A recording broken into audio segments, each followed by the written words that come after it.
మా ముత్తాతో మా నాయన గొర్రెలుగాసి ఉండొచ్చు. నా కులం యాదవ్ కులం కాబట్టి నేను సిగ్గుపడను.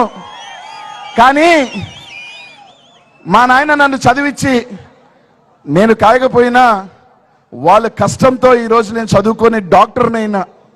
వాళ్ళు మాట్లాడినారు, ఏమని మాట్లాడినారు? ఓ గర్రెలు కాసుకున్నవాడికి బర్రెలు కాసుకున్నవాడికి జగన్మోహన్ రెడ్డి మంత్రి పదవి ఇచ్చాడని మాట్లాడారు. నిజమే.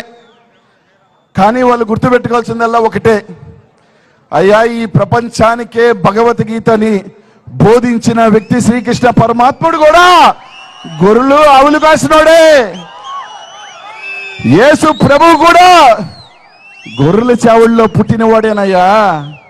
అంతెందుకు, ఆయన సతీమణి ఆయన్ని శ్రీకృష్ణ పరమాత్ముడి జన్మస్థానానికి పంపిస్తే ఈ మధ్య వాళ్ళ భార్య చెప్పింది ఏమని, 2% మా ఆస్తి విలువ 400 కోట్లు అని చెప్పింది.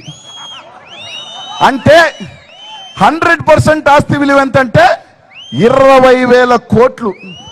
సరే, ఇప్పుడు అడుగుతా ఉన్నా 20,000 కోట్లు ఎలా వచ్చినాయి అంటే, ఈ బర్రెలు కాసుకున్న వాళ్ళు ఈ గొర్రెలు కాసుకున్న వాళ్ళు పాలు పితికి పితికి పితికి చెమటోడిస్తే ఆ పాలు అమ్ముకొని 20,000 కోట్లు సంపాదించిన మీరు మమ్మల్ని మాట్లాడతారు.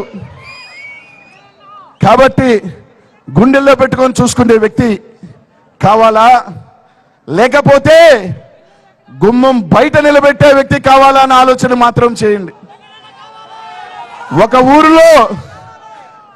ఊరిలో ఇద్దరు బాగుండాలంటే బాబు కావాలి, కానీ ఆ ఊరంతా బాగుండాలంటే జగన్ కావాలి. కాబట్టి రేపు రాబోయే ఎన్నికల సంగ్రామంలో ఒకరు పార్టీ పెట్టినాడు. పార్టీ ఎందుకు పెట్టినావా అంటే, ఎవరైనా పార్టీ ఎందుకు పెడతారు? నేను అధికారంలో లేవాలని పార్టీ పెడతారు, తప్పులే. కానీ ఆయన ఎందుకు పార్టీ పెట్టారా అంటే, ఆ దత్తపుత్రుడు సినిమా స్టారు దేనికి పెట్టాడంటే చంద్రబాబు నాయుడు ముఖ్యమంత్రి కావాలని పెట్టాడంట. ఏడైనా ఉందా ఇది? సరే, 7 నుంచి పోయి ఆ పక్కన రాష్ట్రంలో పోటీ చేసినాడు. దానమ్మ 8 సీట్లలో పోటీ చేస్తే ఎంత దరిద్రం అంటే 350 ఓట్లు రాలా అతనికి.